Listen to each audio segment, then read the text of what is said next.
Halo teman-teman, selamat datang kembali di channel Rahma. Pernah gak sih kalian bertanya-tanya, kenapa kita bisa hidup rukun? Padahal punya latar belakang yang berbeda. Kok bisa ada gotong royong? Atau kenapa kita bisa mencapai kesepakatan meskipun awalnya berbeda pendapat? Ternyata semua itu ada dalam satu konsep dasar sosiologi yang sering kita lakukan tanpa sadar, yaitu interaksi asosiatif. Ini bukan cuma teori, tapi sebuah kunci yang membuat masyarakat kita bisa kuat, bersatu, dan terus bergerak maju. Jadi hari ini kita akan bedah 3 bentuk utama dari interaksi asosiatif. Yang pertama kerjasama, kedua akomodasi, dan ketiga asimilasi. Mari kita mulai.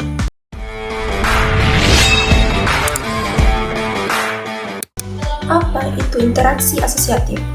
Interaksi asosiatif adalah bentuk interaksi sosial yang mendorong kerjasama dan menciptakan kepahaman.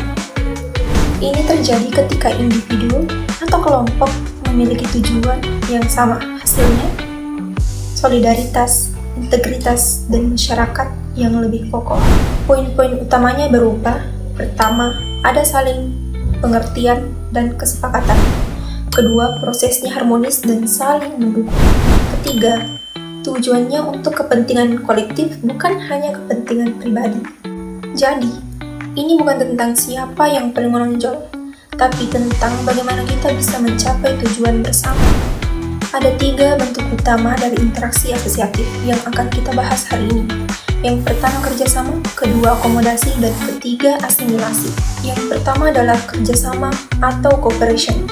Ini adalah bentuk yang paling mudah dipahami. Kerjasama terjadi ketika dua pihak atau lebih menggabungkan tenaga, ide, dan sumber daya mereka. Kenapa mereka melakukannya? Karena ada kesamaan kepentingan atau tantangan yang dihadapi bersama. Ambil contoh di Indonesia, kita punya tradisi masuk bobola di Bugis, di mana satu kampung beramai-ramai memindahkan rumah kayu. Bayangkan, itu adalah pekerjaan yang mustahil kalau dilakukan sendirian. Tapi dengan kerjasama, tujuan itu bisa tercapai. Sama halnya dengan tradisi gotong royong memanen padi.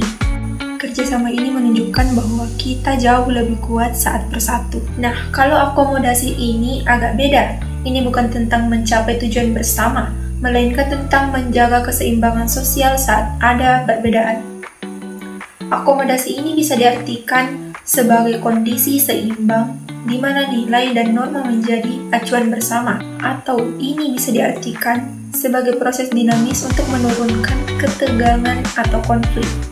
Contohnya mediasi antar kelompok yang sedang berselisih, atau kompromi dalam negosiasi.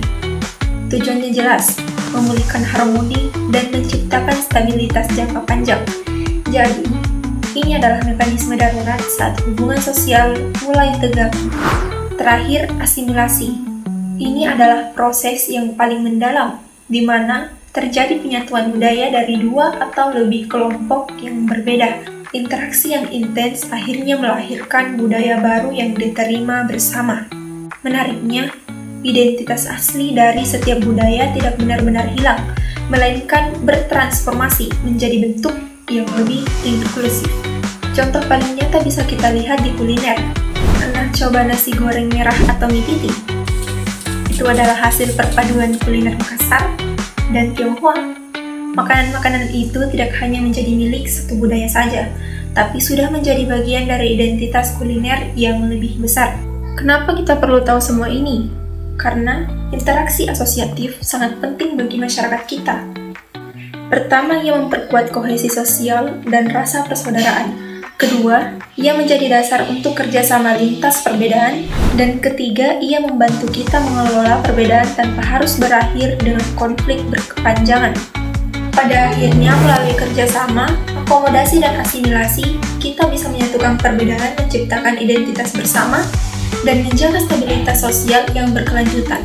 Ini adalah proses sosial yang menumbuhkan harmoni dan solidaritas dalam masyarakat. Jadi, interaksi asosiatif bukan cuma teori di buku, tapi adalah fondasi yang membuat kita bisa hidup bersama.